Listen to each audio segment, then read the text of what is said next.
ఒక యుగంలో నాన్న మాట విన్న రాముడు దేవుడైతే మరో యుగంలో నాన్న మాట వినని ప్రహ్లాదుడు మహనీయుడయ్యాడు. ఇక్కడ మాట కాదు నాన్న, ధర్మం ముఖ్యం. ఎవరయ్యా నువ్వు? ఈ రాజ్యంలో ఎప్పుడు చూడలేదు. ఒకసారి బట్టలు మాసిపోతే మనిషి ఎక్కడ కూర్చోవడానికైనా సిద్ధపడతాడు. అంటే మీ అందరికి వాడు ఒక మామూలు మనిషి, కానీ అక్కడ ఓ ఊరు మొత్తానికి దేవుడు. ఎవరా నా కొడుకు?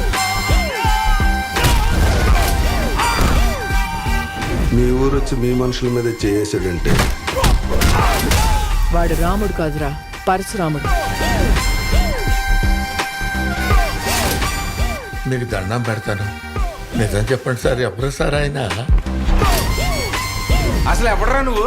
అడ్రస్ పెట్టు, అడ్రస్ పెట్టు, అర్జెంట్ నీ అడ్రస్ పెట్టు, అడ్రస్ పెట్టు. ఆధారమే లేనోడికి ఆధార్ కార్డు ఎక్కడ ఉంటుందయ్యా?